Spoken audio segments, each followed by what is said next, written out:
Hello and welcome back to another episode of the John Martin Filtered Podcast. I'm Doug, your host, and today I've got... Sophie, I'm here, guys. Well, here we go. Another ep. Yeah, we're really pumped about this one, but Dozer's even more pumped about the fact that he's going to be cooking a $66 steak. He has not stopped talking about it. How are you going to cook it? I'm so keen.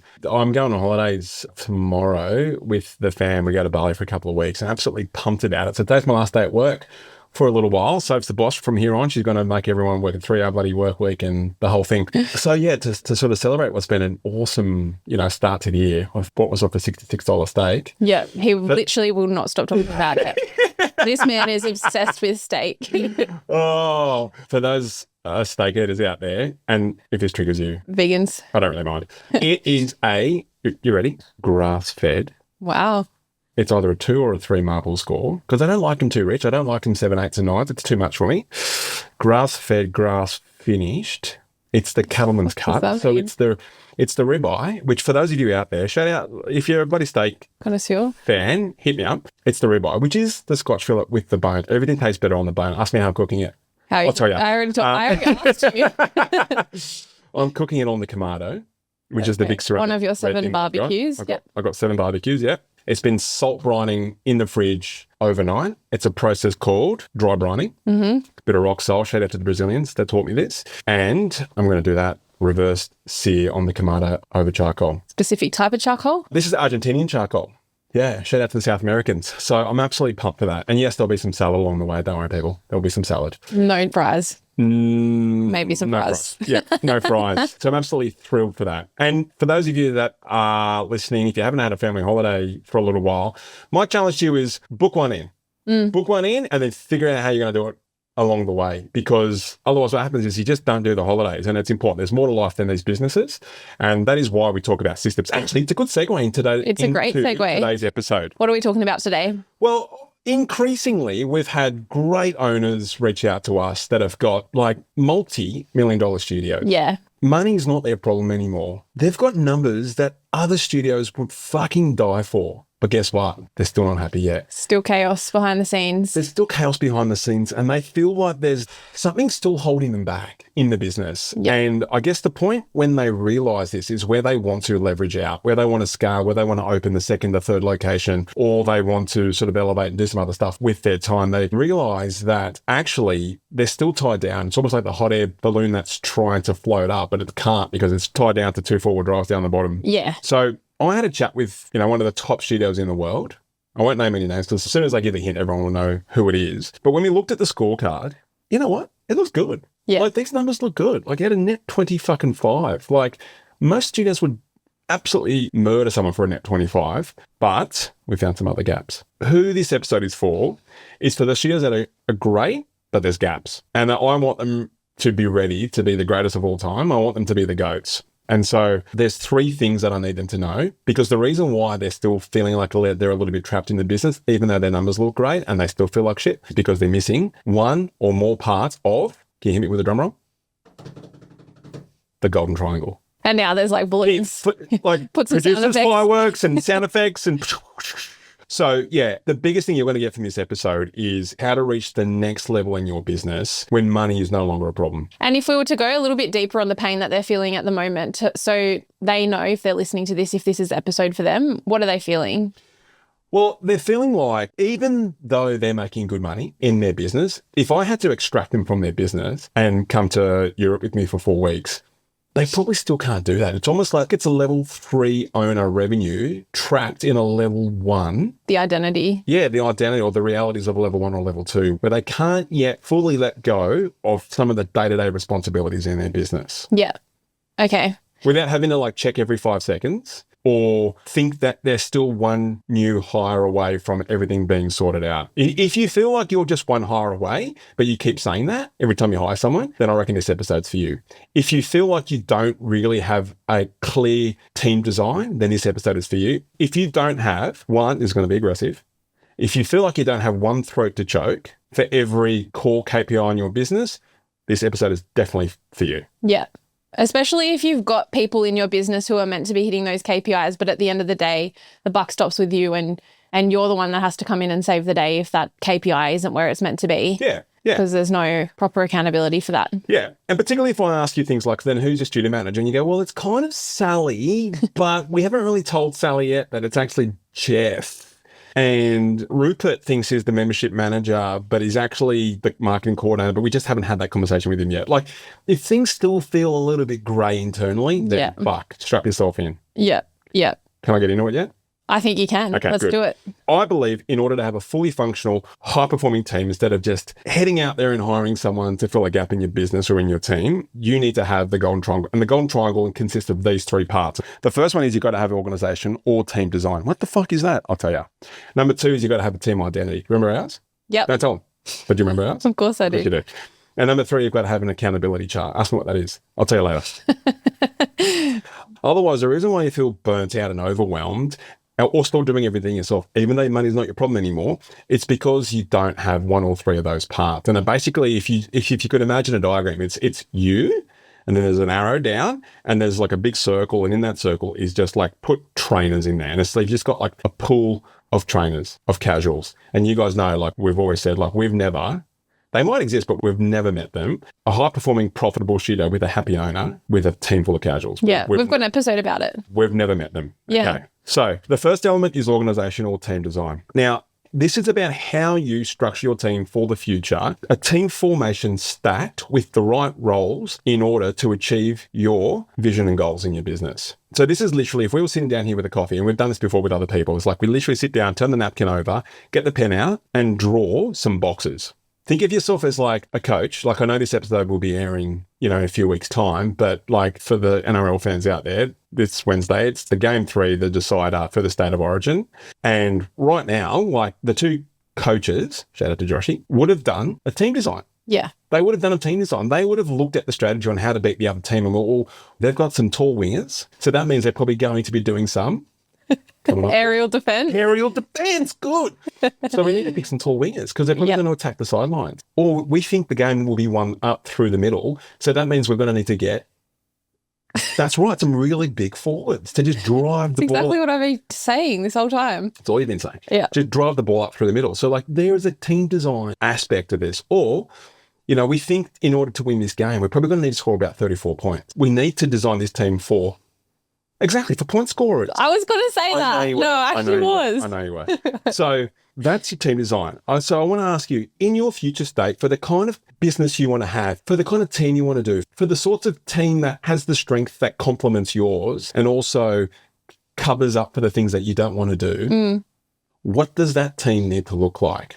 If you've got a single studio, is it 1 studio manager, 3 stable full-timers? We used to call that the awesome foursome. Maybe you want to have a weekend rover to make sure that you rest your 3 stable full-timers. And maybe you've got a 9:30 class, or maybe you've got a lunchtime class and you want to put like a corporate lunchtime specialist on because they could probably do some, lunchtime workshops at the local, workplaces. Or if you were to ask me, how would I stack my team in this current sort of age? How would you do it? Nice. This will be a separate episode. But like one of the first things I would do is I would have content creators on my team. Yeah. Right now. I don't think content anymore is just like, if your trainer happens to get a video from this morning's 5 a.m. session, it's actually how people market these days. So yeah, how many systems would you have? If you've got multiples, do you have 1 general manager that sits across all 3? Or do you have them as separate independent businesses with business managers underneath sort of each of those things? Do you have a pool of salespeople or do you just have 1 per studio? These are the kind of things that there's no right or wrong. There's probably better answers than not, more so from a labor efficiency perspective, because the side note is you want to make sure that when you do put this team on paper, the dose of reality is that when you add up everyone's pays, it should equate to less than 40% of your total revenue. You just can't stack this team full of 100 people and you're not making enough money, and that just won't work.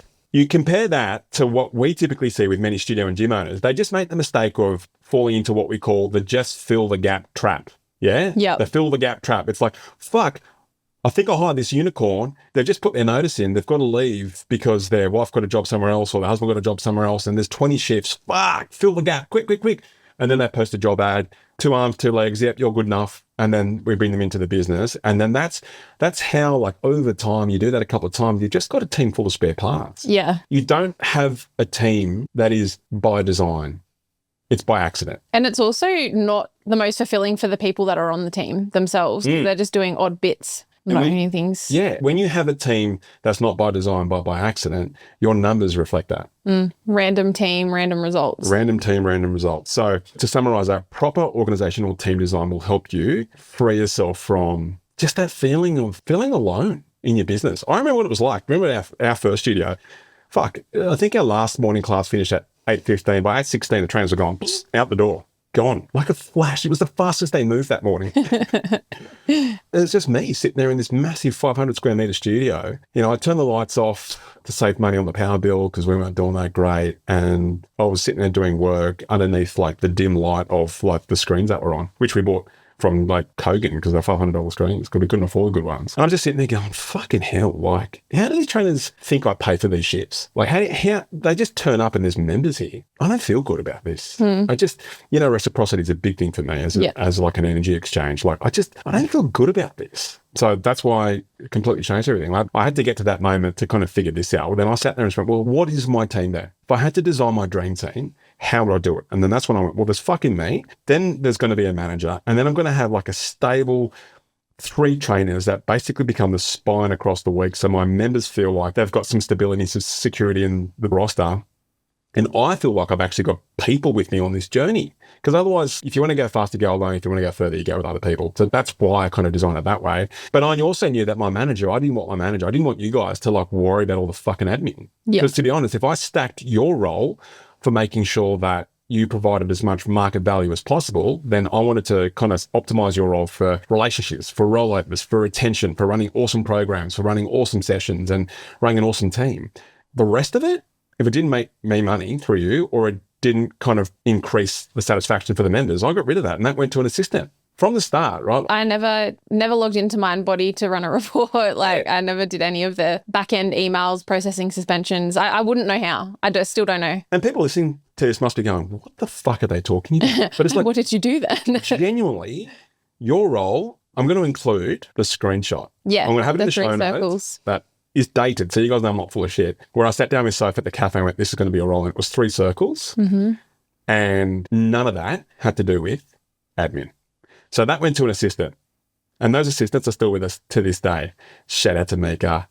Shout out to Justine. Love you, ladies. And then it's like sales, right? You were good at sales, but I didn't want you to be stressing out about the new lead that dropped in and get into that within 5 minutes while you're trying to roll someone over in the studio, right? Would I prioritize you making $150 or $2,500?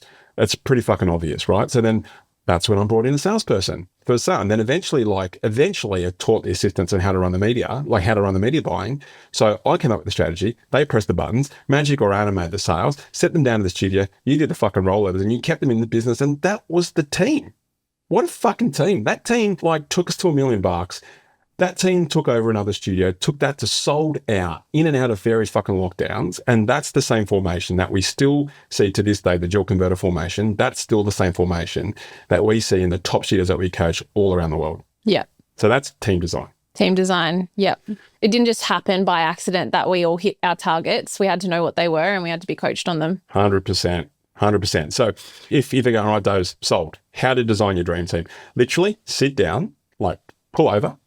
Or after you finish your workout, sit down, grab yourself a coffee, and by the end of that coffee, I want you to have drawn on paper the boxes and the lines, almost like a hierarchy org chart, what your team looks like. Then you put your names in boxes. So you might have a studio manager, you might have 3 full-time staff, you might have a salesperson over here, you might have an assistant over there.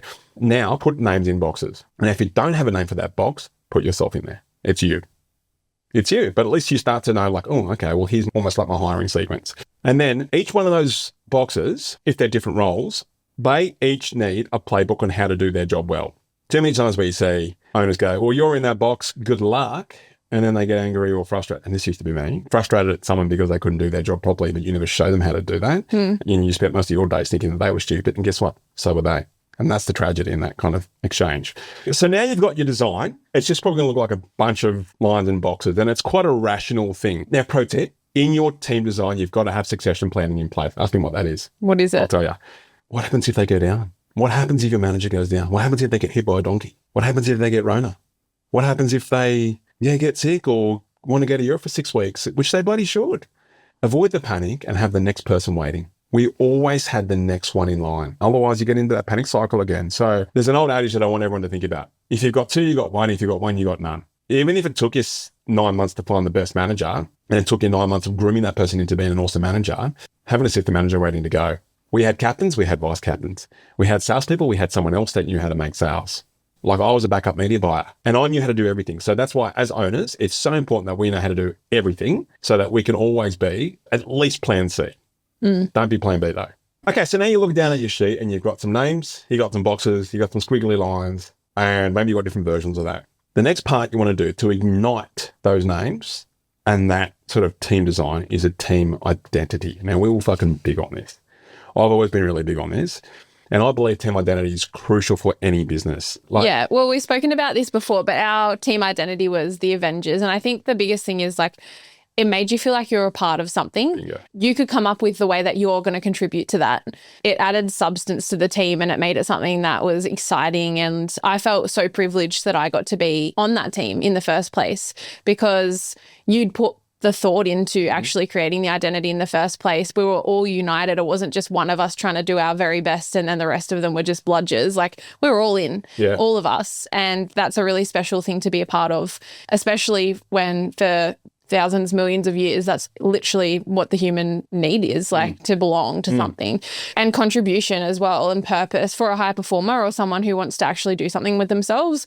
That was huge. So the Avengers and knowing that it made a lot of sense. Like the enemy is out there, not in here. Like we're all doing this together. I think that kind of eliminated any just stupid drama, which you can get when you've got a young team. Like I was 19, you know, we still got it. But it repelled it, right? Exactly. It was like, we don't do that in here. That's not how we roll. And you protected that as well, which was a big statement for everyone else around us. And it gave a frame to why we do things the way we do things and who we are and how we want to show up and why I'm giving you this feedback and all of that good stuff. And not just that, but because everyone had their own identity within that, their own superpower within that, it got us thinking about who we want to show up as and how we want to contribute and not being like a parrot version of someone else because everyone likes them. And I think that diversity really allowed our members to cling on to specific personalities, you know, like not everyone gets along with everyone, but we had a little bit of everything on the team and in our membership base, and that was a good alignment. The sort of science behind the Avengers, I'm not sure if you guys even knew, but it was adopting a strength-based leadership approach. I knew I had a collection of people that had different backgrounds and not a lot of work experience, but like really big on enthusiasm and like a want to do a great job. And so what I didn't want is you guys feeling like you had to be someone else in order to win. So it was tapping into what you were really good at versus what Sam was really good at versus what Connor was really good at and just like highlighting that and almost showing you guys how much I believed in you guys more so than what you believed in yourself. I've always felt that as well. Yeah. It's like, I see something in you that you don't even see just yet, but trust me, it's a superpower. So what's your superpower became one of our interview questions in our hiring fund. Yeah, it's still in the scorecard that we give other studios today. To this day. So by putting a team identity around it and literally like name it, don't fucking just use the Avenger dudes because you heard us say it. We've used different identities through Geronimo and, you know, like it's got to make sense. It's got to make sense and there's levels to this, right? You might go through different, you know, seasons in your business. You might go through seasons of war. You might go through seasons of peace and, you know, it shifts. There was a period in Geronimo where, you know, the identity that we assumed was around the Navy SEALs, you know, SEAL Team 6. Like, and there's a whole thing about that. Side note, if you watch Zero Dark 30. There is a passage that goes for 12 seconds just after do we need to do a spoiler alert thing here? Oh, yes. If you're going to watch it and you don't like spoilers, then skip the next 10 seconds. Yeah. Okay. Or 30.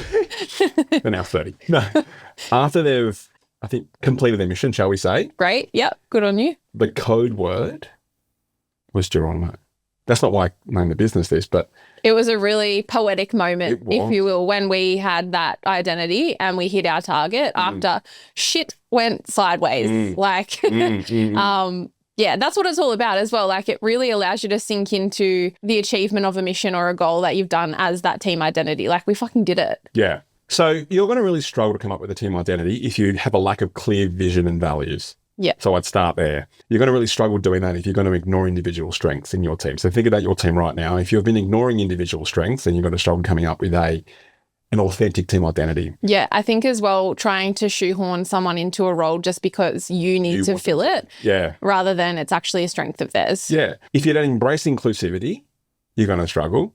And if you're not a great communicator with your team and you're not telling stories about how we've done this and fuck guys, this thing happened, I'll tell you what, most teams out there, they would have fucking crumbled. But us in here, the Avengers, we fucking rose to the occasion because that's when the world needed us. Like, that's the mission that we're on. Like, it fires everyone up. And like, did we have casuals in our team? Yeah. 100% we fucking did. We had Sean the Sheep doing the 12 o'clock class. We had, the 9:30 specialists. We had weekend rovers. Like, but did they not feel part of the Avengers? Yeah, 100% they did. And even people who might have worked in other gyms before or even at that time, they felt that difference between the two teams. We had people leave, not because I asked them to. We had people leave their full-time corporate jobs and come with us full-time because they're like, oh my God, I have seen the light. I've seen the way a high-performing team is meant to operate and meant to feel, and I want to be fucking part of this.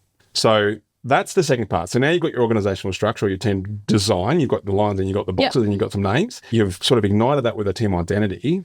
You're not done yet though. Get this stat ready. Did you know that 75% of teams reported being dysfunctional? Wow. The reason being is because the teams lack two things.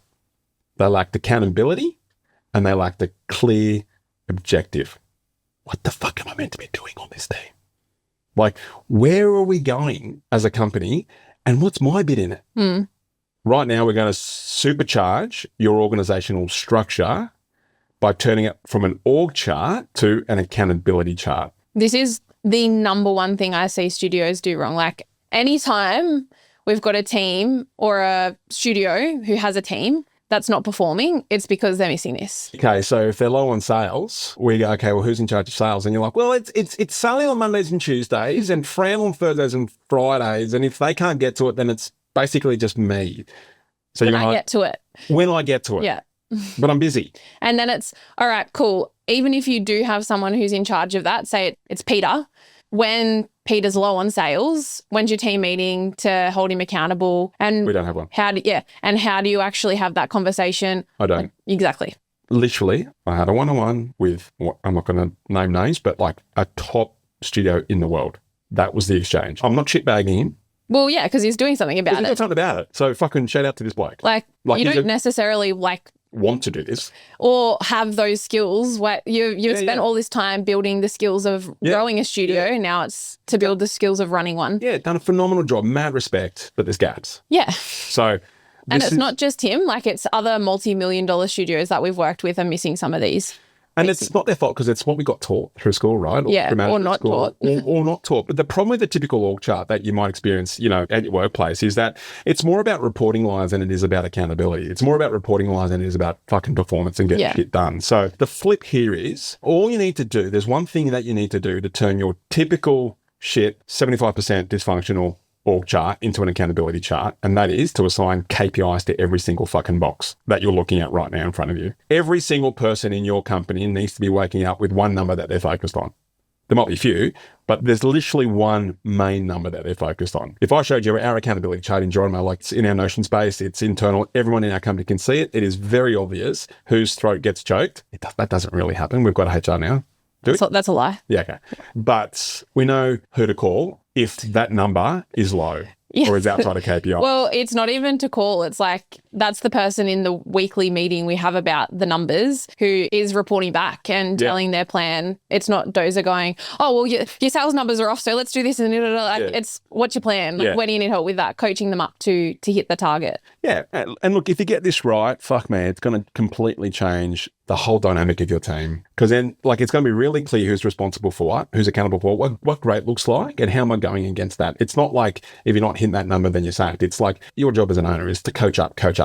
And fortunately, a lot of the one-on-ones, like the VIP people that I work with, that we're kind of talking about here, the greats with the gaps, God, they want to be great leaders. Yeah. They just don't know where the blind spots are. Correct. So we showed them this, and they are now putting KPIs, key performance indicators, against the boxes, and it's changing their business. Yeah, and so the process for that, the step-by-step is not just putting the name and then crossing the fingers. You're actually putting the name, communicating that. Yeah. Here's what great looks like. When I'm not here, this is the checklist for success. There's something you can point to that isn't just like a verbal conversation to say, all right, now you need to sell at 40%. Good luck. Yeah. There's a whole system behind it. And weekly check-ins, coaching sessions. There's no way that your people can fail unless they just don't try. That's it. That's it. So there's a whole conversation, probably outside the scope of this episode, about what are the KPIs, which ones to put with who, how do I do that, the intricacies around, the cadence of your leadership structure and when we do the team meetings, what the agenda is and all that kind of stuff. If anyone's listened to this and you're like, you are speaking to my situation right now, then reach out to us. Because this is what we do. I love doing this and just like freeing people out of their own prisons, even though they might be making millions of dollars. Yeah. Because I tell you what, it's going to be a relief to them as well. Like them being the team. They want to be part of it. They'll feel so empowered. Like they're sitting at brunch with their friends just going, guys, I feel like I'm on top of the world. I'm crushing it, feeling empowered, learning new skills, contributing. Like that's an amazing place to have your team. So to recap, they're the 3 elements to the golden triangle. Even if you're doing great with your revenue and everyone else around you looks at you as like the oracle, but deep down, you're still staring at the ceiling at night, trying to go to bed because you know that you're still not free. And there's probably 1, 2, or 3 things that is missing from the golden triangle that I've just introduced. It's either your organization or your team design is off, or you don't have one. You don't have a strong team identity, or you don't have one at all. And you don't have an accountability chart. There's a part 2 to this episode that I'm not going to do right now, where I will talk through a case study of how Phil Jackson achieved this with the Chicago Bulls through the 90s. He also used organizational design, an accountability chart, and a strong team identity to achieve the Bulls through the 90s. All time. Yeah. All time. Shout out to the 90s kids out there. Like, I was born in the 80s, obviously, but remember the 90s. Just in time. Yeah. Oh, there's some really cool stuff that I want to kind of parallel this with you guys about how the Bulls did it. Do you reckon that'd be good? I think that would be epic. Like, these guys would love that. In the meantime, though, if you want help with how the hell to get started on it or what to do next, then where should they go? There'll be some links in the show notes. Hit me up on Instagram. I love hearing from you guys on Instagram. Hey.Dozer on Instagram. Just shoot me a message over there. Let me know you're listening to this. And this is the kind of stuff that I work with. Like you mainly focus on everyone in the academy, and I work a lot more with the VIPs and the people that are at the grades, but with the gaps, because we fill all these gaps up. And God, you guys go from great to goats. Unstoppable. You go from like great to unstoppable. Yeah. Absolutely iconic. And you feel really great about your business. And then you can leverage up and do some amazing things. And come with us to Hawaii. Yeah, I love it. Yeah, right. So check out the show notes. You can book in a call with one of our team, or you can just hit Dozer up straight away.